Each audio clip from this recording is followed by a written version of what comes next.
let me give you a background of our speaker today. So I just get into it. Our guest speaker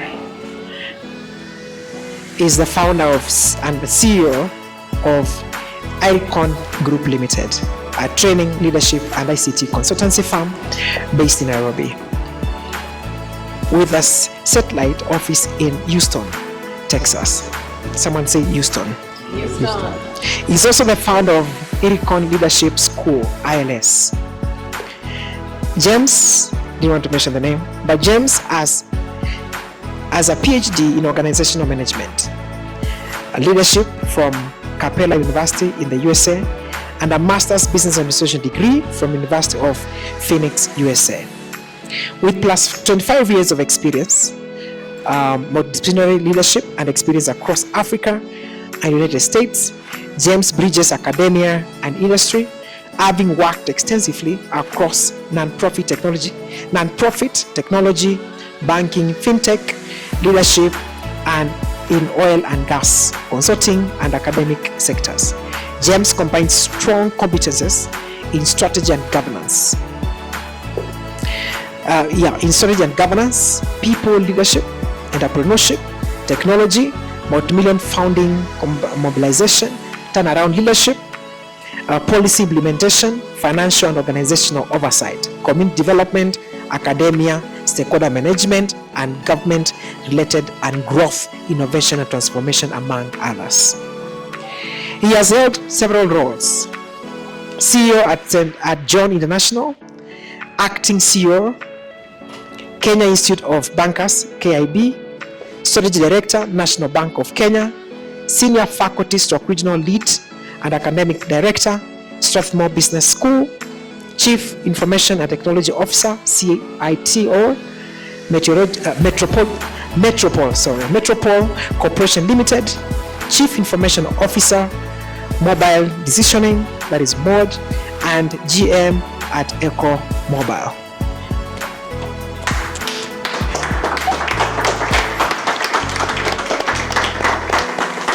Thank you.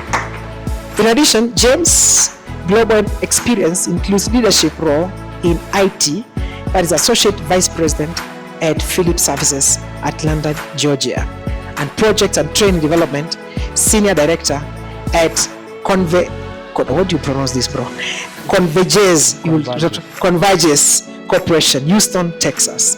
Working with and for strong feasible brands like Deloitte, Converges, utaniambia hiyo jina vizuri, Converges, Anadarko, World Bank, FSDA, JICA, USAID, Kenya Government, AGRA, Kapengimi, Strathmore Business School, KCB, and many others. James is very passionate about sustainability. Now you understand why we are talking about future generation entrepreneurs.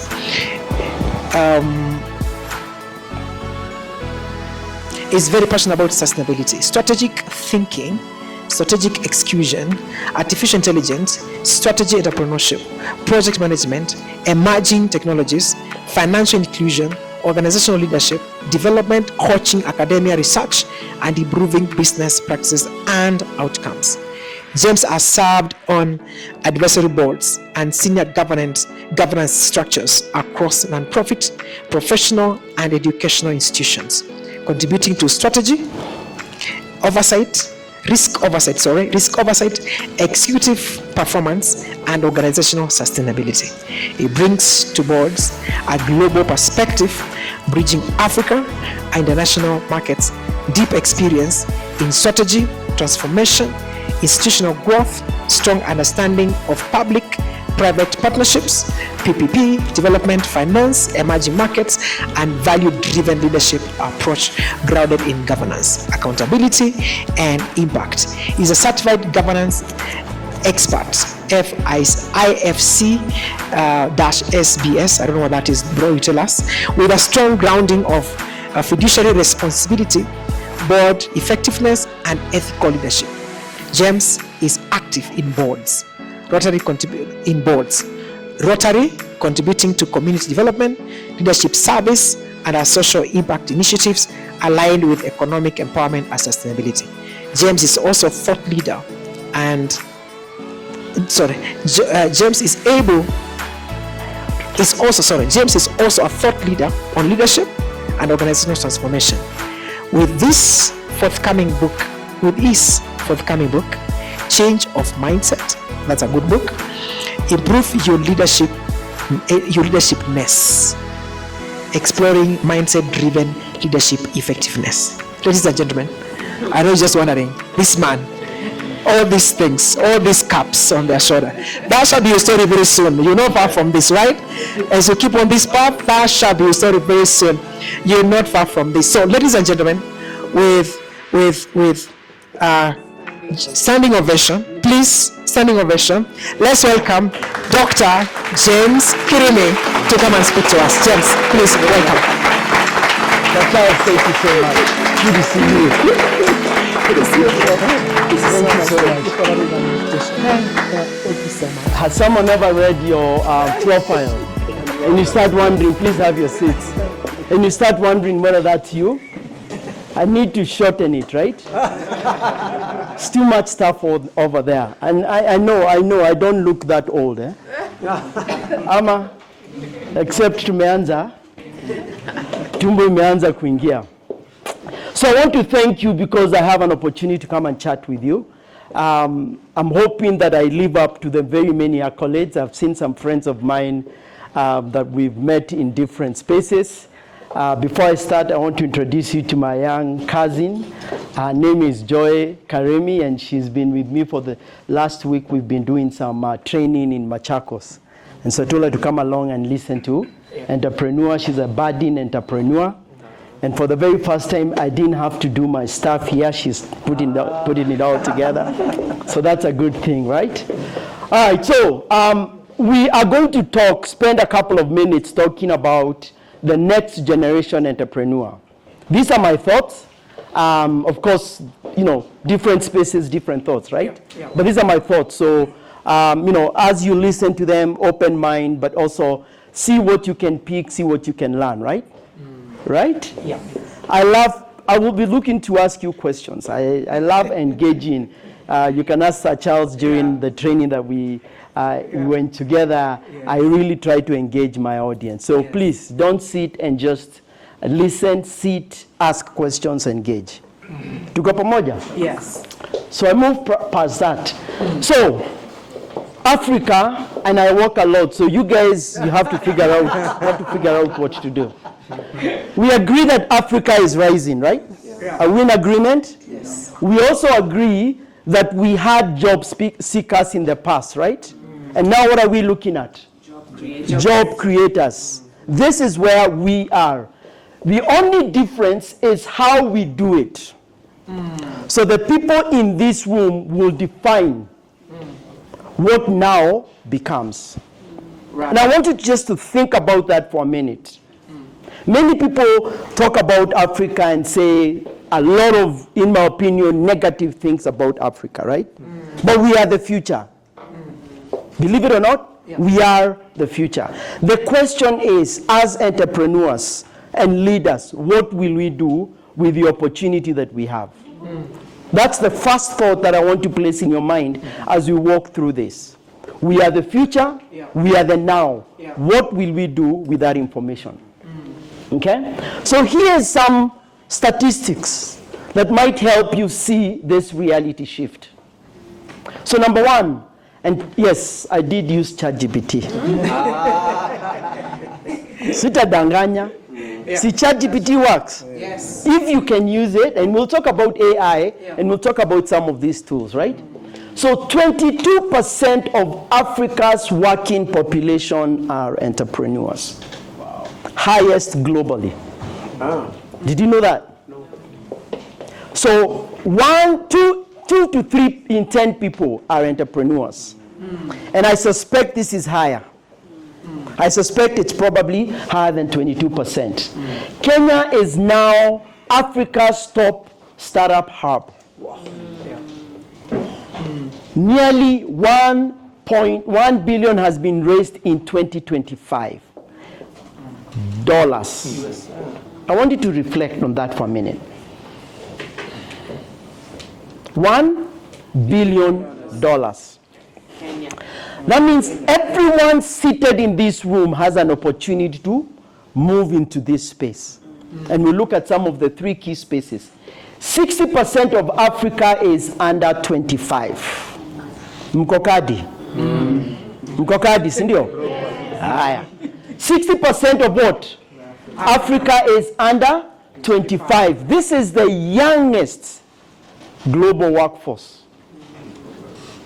If we did a quick tally here, most of us, except a few of us who are, kuna watu tumekaribiana, but I suspect below 30, right? Yeah.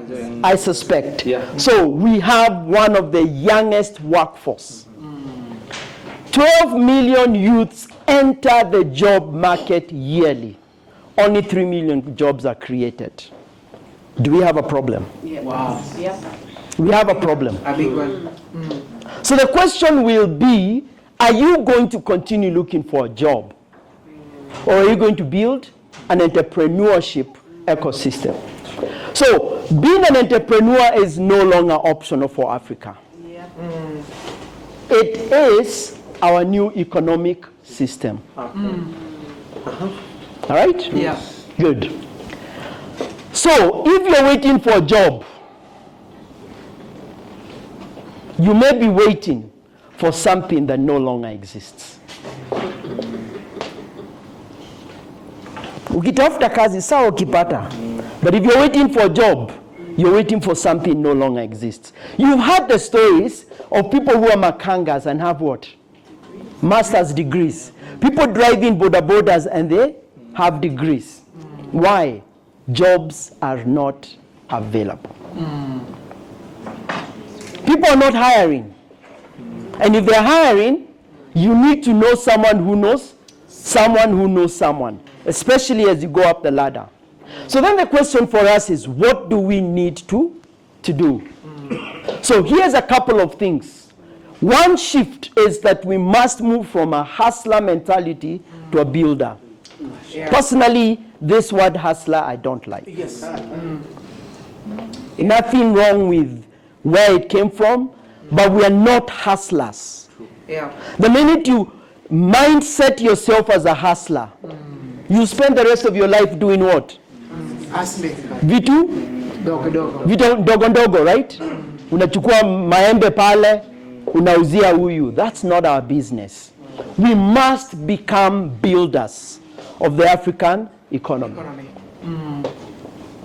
You see, hustlers survive. Are we survivors? No. Builders design. We must shift our thinking to designing systems that are scalable. Wow. The goal is not to make money. The goal is to build something that makes money without you. You can make money anywhere, Cindy. Build something that makes money without you. Yeah? That's why, yeah? You're in the right place, yeah? That's why you see these forex traders what? Giving you what? Examples back and for they're looking for ways to build money and to make money, but you're not having to look for money every single day. That today you're saying, I am waking up looking for money. No. If you can make money without having to do all of these things, that you've created a system for making money, then you're in the right place and you're in the right space. Yes. 2, what does AFCFTA stand for? Africa Free what? Free Trade. Inasimamia nini? Area. Agreement, right? It has a 1.7 billion market. Your space is no longer Kenya. If you're thinking of building a business only in Kenya, you're thinking too small. Because Africa has 54 small markets. Let me give you some other statistics because they're here in my notes. Africa has 1.4 billion people plus 3.4 trillion combined GDP and 54 countries. So why would you build businesses for Kenya? Why would you not focus on what? Africa. Yeah? And markets are opening up, right? Yes. We know that markets are opening up. Shift number 3, you move from effort to leverage. What does that mean? The next generation does not compete with effort, they compete with leverage. What are you bringing to the table? See, it's no longer mwanaume ni effort. Hapana. Ni leverage, ni nini unaleta kwa meza. See, these days that's what we're asking them. Anakuambia mwanaume ni pesa, naambia na wewe unaleta nini? Effort versus leverage. You see, the old way was hard work. Right. In my generation, we spent a lot of time working hard. You know, we were dutiful, we went 8 to 5, we did everything we were told to do, right? Yes, Yeah? yes. Now, we're looking for systems, we're looking for distribution, how do we distribute what we have, and we're looking for technology. Combining AI, systems, and distribution. All right, so, I want to ask you, which mindset are you feeding? Because my book is talking about mindset shifts. So how did I come to write this book? About 3 years ago, I read an article that said, leadership training, every year, $359 million are spent on training. Leadership training. But every time people go back to work, no results. Why? Because of what Anthony Robbins says, 80% of success has more to do with mindset than with strategy. Your mental lens, how you think, will determine whether you succeed or not. And there are 2 books here. One is by a lady called, her last name is Dweck, yes. And the second one is by a gentleman called Joe Calloway. And they talk about a very interesting concept, whether you're building a growth mindset or a fixed mindset. So a fixed mindset is someone who says, look, I cannot get a job, my life is going to be like this for the rest of my life. I will be what it is, right? Your growth mindset says, no. Today is an opportunity for me to learn and to do something different. Today is an opportunity for me to see where I can go further. The ability to adjust course, product, service, and strategy is the new quotient, the adaptability quotient. So we started off with IQ, remember? Everybody said you must be high IQ. And for a while, Harvard did high IQs. In 1995, a gentleman called Daniel Coleman brought out a book and findings around emotional intelligence and IQ. And he said, no, it is actually emotional intelligence. So people now combine and said, you must have some level of IQ and you must have some emotional intelligence. This gentleman said, no, it is now your adaptability quotient. Are you able to adapt? Right? Or are you going to continue with your fixed mindset? So which mindset are you feeding? Are you constantly saying you cannot? Because true, if you cannot, you won't. You know what? If you're saying you can, you will. There's a great book by a gentleman called Andy Stanley. And he has 5 essential leadership habits. So before I go to opportunities, I just want you to start refreshing on your mind and reshaping your thinking. First thing is what? Great leaders don't start with answers. They start with questions. There is a great video on YouTube that says, who is the smartest person in the room? The smartest person in any room is the person that asks questions, not the person that talks a lot. Oftentimes, people who are talking a lot are projecting their deficiency. Angalianga tu watu wengi wanasimamanga hapa politician wanawapatia story. At the end of a conversation you ask yourself, did that person say anything that has had added value to me? Listen and ask questions. How many questions do you ask when you're about to do something? Gentleman was talking to us about tech. Did you start asking questions about what he's saying? Ask questions. Listen. Because when you listen, you do a couple of things. You're building trust, insight, but also it makes you make better decisions. Okay? Leaders who don't listen will be eventually surrounded by people who have nothing to say. What do you think? Is that true? Very true. Yeah. Leaders who don't listen eventually, Be surrounded. people will not will have nothing to say. There's nothing to say because you're not listening. Boss, can we do things differently? What are you saying? You don't know what you're saying. Eventually people will be, okay. See, right? Yeah. Because it's not about position, it's about the habits that shape influence over time. That is the first leadership trait that we must build. Second one, continuously learning. Leaders are learners first. What have you recently read? Are you reading? You've heard the old adage, right? Yeah. If you want to hide anything from Africans, what do? Hide in the book. Hide it in a book. Yeah. Because we are rarely listening. Now, every Sunday, for most of you who are holding these fancy iPhones, what does it tell you? What you have done and where you have spent your time on your phone throughout the week. Yes. Screen time. What is the highest screen time for most of you?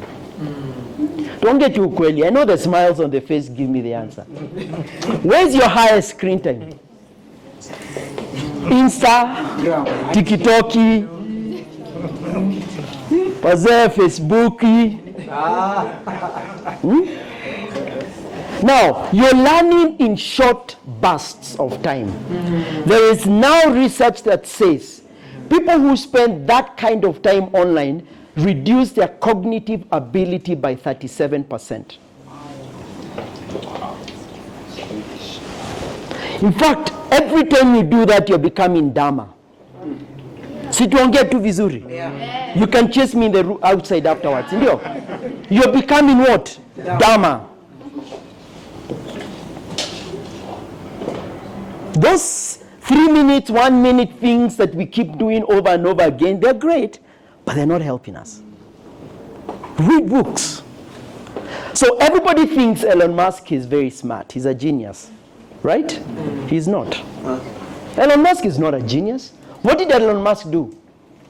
He spent time understanding and learning. Do you want to tell me Elon Musk knew how to go into space because somehow he grew up knowing that? He went and learned and read. In fact, he says it himself. He went and learned and read. And out of that, he knew how to take people to space. And out of that, he has Tesla. And out of that, he's building an underground road. And out of that, he's the richest man in the world. He was asked some time ago about his children. You will never find his children with a phone. Lakini nyinyi utawanunulia simu, tablet. His children are always having a book. Go look at any videos or images. The child is not carrying a phone. They're carrying something, a book or something. They're reading. Yet, what are we doing in Africa? Usinikasirike tafadhali. Simami niite niongee. Na tunasaidiana. Yes. China. China is always 10 years ahead of competition. Why? Go to YouTube and look at what Chinese kids are doing. Yes. Chinese kids at 5 years old are in class learning new languages, learning how to code, learning things that we do not start learning until we are 15. During this class that I had, I asked people, why is it that in China, what they do is they look for what's going to happen 10 years, they train their people today. Ask guys, the same degree you did in accounting in 1960. Yeah. It is the same degree some of you guys have done. And what do we expect? What do we expect? We can't get any better. No change. AI, we're trying to put AI in universities right now. Yeah. Yet, do you know that AI actually started, the conversation around AI and the first chatbot started in 1967? Oh. Yes. She was called Eliza. Then there was an AI winter. And then everybody started talking about AI in 2000, around there. And then 2015, in the last 10 years, is when it's really what? And we're still trying to include AI in our curriculum. Guys, we have a problem. Part of our problem is that we are not learning. We are not reading. We are not looking at the future. COVID was not a fluke. It was happenstance. Someone planned it. Yeah. Mshasoma Epstein files. Yeah. Nisikuja nishiko hapa niambie na send propaganda. But these things are planned. Yeah. Guys, we must agree that we must change our habits to read. That's If you're going to be an entrepreneur of the future, you must read. No ways around that. If you're going to read on your phone, so be it. But you must read. Your growth determines your leadership. Serious. Stay curious. Stay teachable. Your growth cannot be that you are on TikTok for 5 hours a day. Learning is not attained by chance. It must be sought for with ardor and attended to with diligence. If you come to my office, you will see this around my office. Because my goal is to read and to learn, to see, to understand. Yeah. Even as old as I am, I'm looking for something new. Leverage your strengths. Don't try to be everything. What are you good at? Can you or have you done a skills audit on what you can or you cannot do? What do you do best? Where are you able to add value most? Don't spend too much time fixing your weakness. Look for ways to maximize your strength. Because every time we're told, oh, you're weak here, so you need to grow your weakness, you spend a lot of time trying to fix things that you cannot fix. Rather build your strengths, you can fix your weaknesses later when you start making money. Focus on your strengths. What are you good at? Are you good at public speaking? Speak. Right? Are you good at coding? Code. Are you good at strategy? Strategize. Yeah? This concept of what your weakness is what you need. Spend time trying to figure out why you burp at night. It is okay, right? Figure it out later on. Right now, learn how to leverage what you have. Yeah? Yeah. Finally, number 4, develop others. Now, this is one of the things that we don't do very well. The U.S. Army has a code that says, no man left behind. Kenya, we leave our people behind. Yes. And now we are changing. I think one of the things that I'm seeing with Gen Zs is that they're transforming this conversation. You've seen them many times. They're supporting people. Yes. They're moving here and there.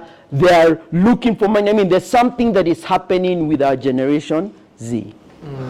They're helping walk the journey with other people. So leadership is about multiplication. You can accumulate, but multiply. Multiply. Because your success ultimately is how many leaders you produce. Yeah? Your legacy is not what you build, but it's who you build. All the knowledge that you've gained, who are you talking to? Who are you supporting? Yeah? How many of you go back home and support your schools? Teach for free. I've taught many years sometimes for free. I don't have to earn the money, but I'm doing what? I'm trying to build. Because you learn, you know, pass it on. Pass it forward. And the last one is lead yourself first. Jameni, we are quick. So this says, if you look to lead, invest 40% of your time managing yourself. Your ethics, character, principles, purpose, motivation. 30% managing upwards. 15% managing your peers. And the other, I think 10 or 15% managing downwards. But how do we do this? We are constantly looking for people to manage. Do you manage yourself? Discipline, character, integrity. How can you lead others if you can't lead yourself? And the toughest person you will ever lead is yourself. Emotional intelligence, understanding yourself. I have a huge problem with boda riders. Huge. Why? Because they have no manners. Nothing wrong. If you have a friend who's a boda rider, mwambie pole, I was talking badly, but it's the truth, right? When you get out of your home every morning and you even when you're in a matatu, what are those guys doing? So imagine that you're not able to manage yourself in terms of emotions. You're not aware of how you feel. Then how are you going to lead yourself? You will quickly curse. Have you seen those guys in cars who are constantly road rage people? Because they don't know how to manage yourself, leading yourself. So this first part was talking about a little bit about ourselves and where we are in terms of our situation. So quickly, because I know time is gone, as we close this section, the next generation of entrepreneurs must first become new generational leaders. Because you cannot scale a business beyond the leader you have become. You cannot scale beyond who you are. If you're waking up at 9 o'clock to start running your business, how do you scale your business? If you're not pursuing, and I'm telling you this in truth, if you're not pursuing even your own inner peace. Yeah? Now let's ask a question. I know some people are from different faiths, but do you pray every morning? Do you meditate every morning? Do you focus on higher things than yourself? Because those things begin to make you who you are. Who you are. There's a way they position you, right? Yes. Okay. Leadership, you cannot move to where you want to be beyond who you've become. That's my challenge. All right, quickly. So what are the opportunities so that we can close? In my opinion, AI digital business, that space. Yeah. 60% of young Africans are already using AI tools. You saw the research that said Kenya is one of the highest users of ChatGPT. But what are you guys? Top three, right? But what are you guys doing at ChatGPT? What are the things you're doing? Yes. Therapy. Unasikia? Therapy. What else? So you do know currently there are people who are running a business on Chat. 4 or 5 people max running $1 million businesses on through ChatGPT, right? And they're associated technologies. So agentic AI, business process automation, content automation, AI agencies. And I was giving an example of what we currently do at IRICON. We have an AI agency. Remember, AI is not replacing you. It's replacing those who refuse to what? To use it. What digital tools are you using? Are there any coders here, DevOps guys? Yeah. We were fighting with some DevOps guys who are saying the future is not, because me was talking about low code. And they're saying, no, it's not possible. The future is bad or what? Coding and people who are, I agree. But also the future is low code. A time will come when we might not need you 100%. We'll just need you to do what? Integration. Sindio? A time is coming when I can build any app, anytime, anywhere, quickly. That means you don't have to go for what's the Ruzinga? Is it Ruzinga? It's teaching people how to code. Moringa. We're teaching people how to code. Coding is becoming obsolete. No offense. But we're teaching people how to code and pay in 130, 150. If you look at some of our group of schools, nani mtu group of schools hapa? Ulikuwa unafunzwa watu wa group of schools unaweza wajua. Ama wewe si group of schools, unakaa group of schools. Ama ni wewe jamaa. We teach them we're going into coding very early instead of understanding where is the future. Yeah. Where is the future? The future is not coding, in my opinion. There's nothing wrong with coding. But if coding is going to be replaced by, why teach coding now? So what technologies are the future? What technologies are the future? My opinion, AI. And everything that surrounds AI. So intelligently use AI. Build your business around AI. Today, try and get a certification around AI because that will help you build a business. Remember, you're trying to build a scalable business. Yes. Okay. Second thing, fintech infrastructure. Yeah. We move from just apps. Stop building apps. Sorry, mdotek. Tutapigana tu after nini. I heard you talking about apps. They're great. But why are you not building payment systems? I mean, payment rails. Why are you not building platforms? Why are you not embedding finance? The future will be you paying everything on WhatsApp. Yes. Right? Why are we not integrating with where technology is headed? You see, there's the apps layer, there's the payments layer, then there is the embedded layer. So customer experience is your apps, right? M-Pesa is an app, e-commerce platforms. But when people are doing payment APIs, rails, right? Yeah. Platforms, embedded finance, this is where you will make money. Circles would want to do embedded finance. Banks, fintechs, platforms, logistics, platformization. Identify future opportunities. Remember, not the fact that someone is doing it now doesn't mean it's the right thing. Look for what is tomorrow's. Yeah, that's the point. Everybody's building apps. Remember that, right? Everybody's talking about this app, this app.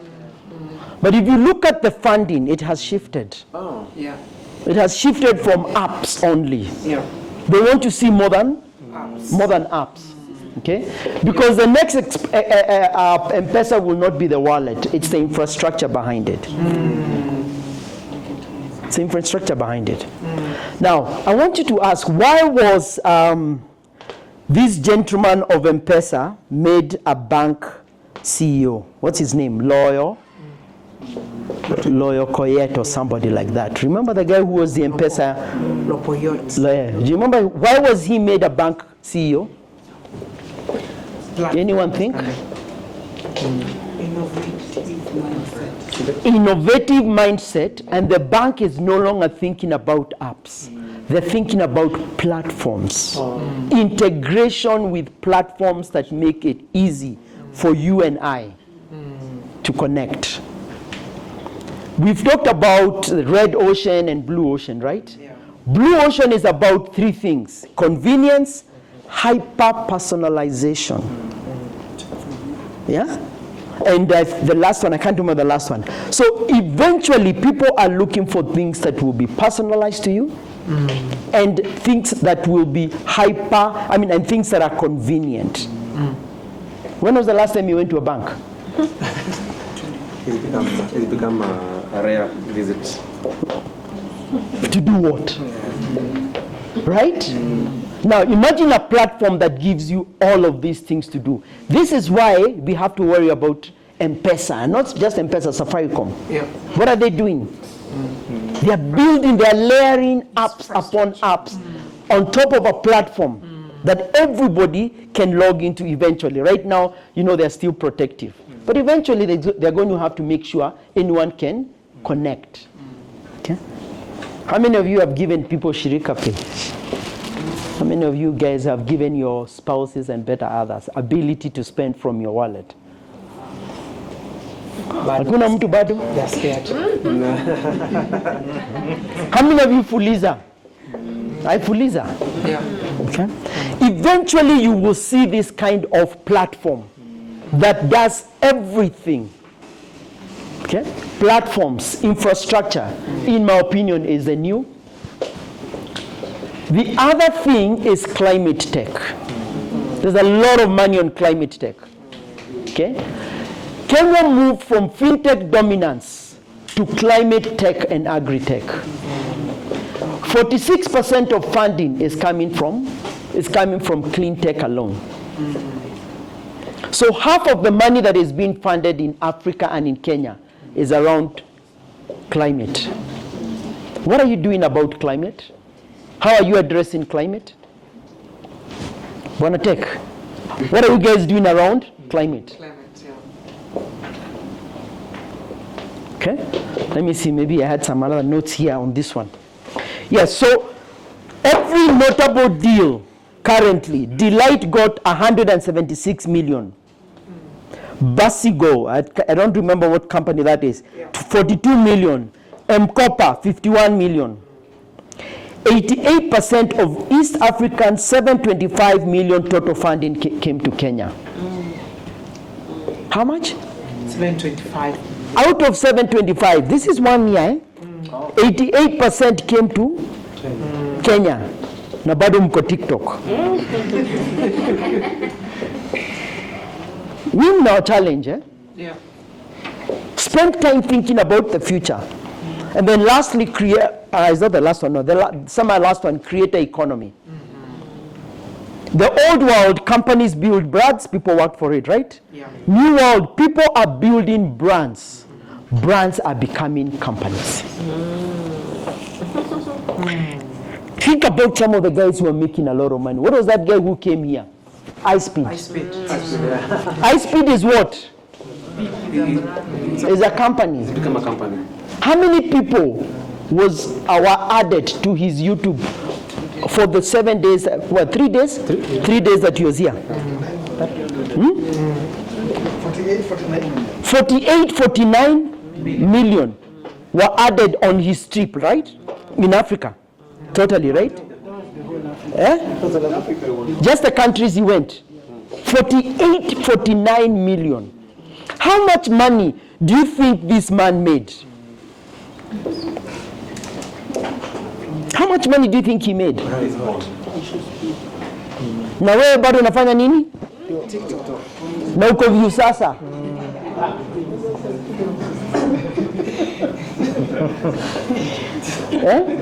Hata saa hizi you're itching to finish this uingie wapi? You're itching to finish that uingie TikTok. Yet the future is what? Personal brands.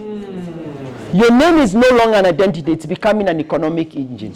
In the next 10 years, your personal brand will be your most valuable asset.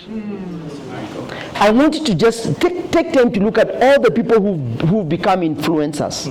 Not now they start fighting on you on so that they can increase their viewership. Not that. Substance. Substance. Yeah. Create substance. Look for ways. What was that guy who never used to say anything?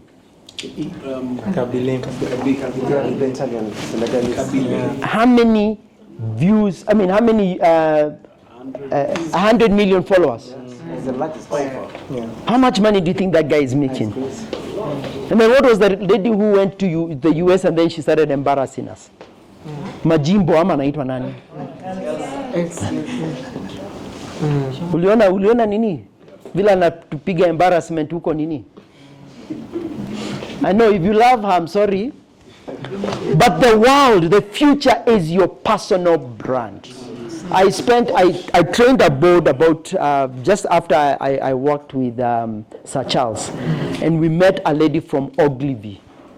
Ogilvy, Africa, was bought by WPP.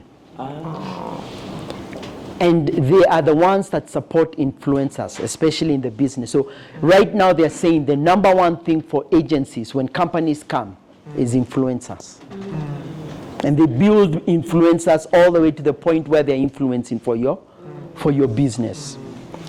One of the things she told us that really blew her mind is that she has a double twin called Cupcake. If she hears this recording, she'll laugh. Which means that even when she's asleep, there is someone who's answering her phone, her email, responding by chat, and then she only has a code that says if something gets to like HR related, you can what? Link it to me. So for a week, while I was training her, she didn't have to worry about her phone. She didn't have to worry about responding to emails. Wow. Cupcake, aka her name, was responding.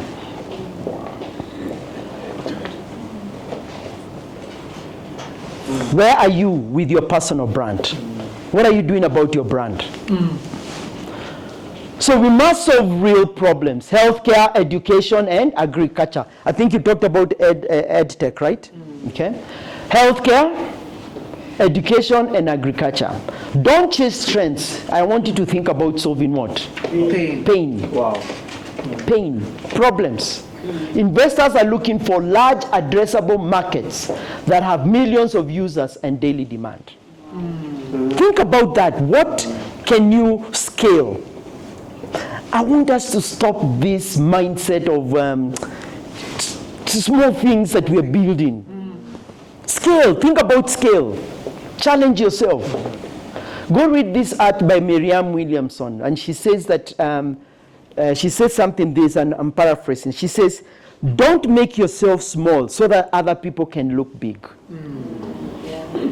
Yeah. Many of us people, especially Africans, because sometimes of our culture and that mentality that we still have, we think small. We think, wacha nifanya kitu kidogo. Think big. What can you do that will change Africa? Start there. Impossible dreams. Yeah? So think about, remember, 60% of the African workforce is in agriculture. Yet farmers face low yields, poor marketing access, limited funding. I had the opportunity of coaching the CEO for Pula.io. Anyone know what Pula.io does? Yeah. Pula.io began as a side hustle for all intents and purposes. So this gentleman was working at a consultancy firm, and while he was working there, he started asking himself, okay, so how do I help farmers increase yield? Today, he's in Series B, he's going to IPO in 5 years. He stands to make 1.2 billion Kenya shilling. He's already gotten 400 out of Series A. I hope he doesn't listen to this, because I signed some clause, but really I've not given a name, so you don't know who it is. The point I'm making is this, guys. Pesa ati I have. Pesa iko, you won't have a problem. Pesa iko. What are you doing? He started off as a joke. That's his main hustle right now. What are you doing in these spaces? Okay. So, examples of solving real problems in agri-tech. What are the problems and where are the opportunities? Imagine building platforms that connect directly to buyers, offering financing. And some of these people are already doing this, right? Multi-revenue linkages, that ecosystem of farming. The future is not consuming, it's producing. You do know that, right? You do know we're getting to the place where there's so many consumers of agricultural products that's the future. Where, how do you produce? How do you manufacture? How do you value? Value add. What are you doing about that? Yet every day, tuko wapi? Tuko tikitoki. And then at the end of the day, ukienda nyumbani unafanya nini? Unaenda unanunua unanunua ugali, kamboga, kanyama, avocado, and you're buying. In other words, you're consuming. And you young guys, you don't want to get these hands dirty. But the future is dirt. Because imagine what you can do with that dirt. Imagine what you can do with that dirt. Niliwaambia mtanifukuza nikimaliza. Health tech. And this one, of course, has its challenges because it has a lot of political interference, right? But look for ways, okay? So I was teaching at Strathmore, and a young man decided to use WhatsApp to connect with students in universities and give them medical support and help and advice. He was a doctor. Out of it, he only wants to charge 500 shillings. For what? A diagnostics. Okay? Today, he makes close to 7 million, close to per quarter. Out of just talking and saying, uko na headache, anaku WhatsApp, anakupatia diagnosis. And now he wants to move it to telemedicine. Wow. WhatsApp, he doesn't own it. He's only doing what? His strength is, he's a doctor. Then, how does he move it into telemedicine? So he comes and looks for doctor, this doctor and this doctor and this doctor. So Martin, na Dr. Sir Charles, na Daktari, Marion, suddenly wako telemedicine to give more advanced advice. And connecting them if you have a problem. Guys making money. Simple idea. So we don't have to scale with SHA. You look for places and opportunities that can scale. Eventually, we will be sending our data to what? To a doctor, right? Yeah. See those health bands? Yeah. Currently, tunaangalianga how many ninis we've walked, sijui nini, but what will be the future? That my doctor can know that I'm stressed. Yeah. So who amongst you is thinking about that? That doesn't have to be a doctor, right? Yeah. Okay. EdTech. Our gentleman has talked about EdTech. So I'm not going to talk too much about EdTech, and this is wrong. I missed something there. But we have skills mismatch. I think he talked about it. Yeah. Unemployment despite degrees, limited access to quality training, and what they are doing. There's a gentleman called Rotich who's been following me. He wants me to take all my content and put it on a learning platform online, and people are making money out of those micro lessons. Yes. What do you know? What can you teach? Can you imagine people are making money out of teaching you how to bake a cake online? Oh, yes. Yeah? What do you know? What can you do well? What were you taught? Family recipes that you can make money out of. Huh? So, the new laws of winning, I'm about to finish. Profitability. Moving to hype. Investors now focus on unit in economics. So this fake it and make it business is no longer part of what we'll do. Capital is changing. Debt financing is now 45% of financing. This is what that means. Don't fear debt. Don't fear taking loans. We were told in Africa, and your mother told you, your father told you, never take what? A loan. Jenga nyumba na pesa yako. How long does it take you? 20 years to build that house. Look for debt. Capitalize on Funding. Smart entrepreneurs don't just raise money, they structure it. They know how to debt finance. Distribution is everything. Product does not equal business. Distribution equals business. If nobody knows you, you do not exist. True? True. Speed wins.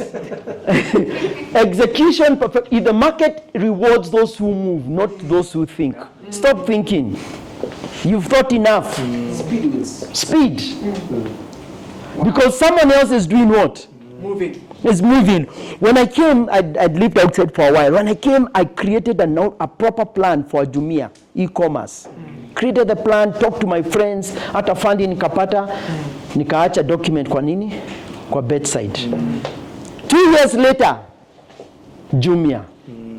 Because I was still doing what? Thinking. Build for scale. Think systems, not survival. Small thinking is expensive. Tells me it's 8:30. Musjali, it's not the time I sleep. So this is the last question. What problem have you seen this week that has annoyed you? What problem have you seen this week that has annoyed you?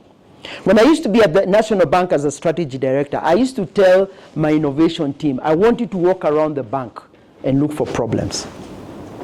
document the problems, because that's your first stage of an idea. That problem, come back and say, how do I solve the problem? So what is a no in you? What is a no in you? That is a Business. Could it be a business? What are the things that you see people doing and you're like, aye? Yeah. So, my conclusion, in the next 10 years, there will be companies built in rooms like this. They will employ thousands and they will serve millions and change nations. The only question is, will you be in that room? Will you be one of the builders? Or will you be busy observing? That's the question. That's a question you have to ask yourself. Are you going to build or are you going to observe? I used to watch a show that says, it's been a pleasure to get to know you. Thank you very much. Asante.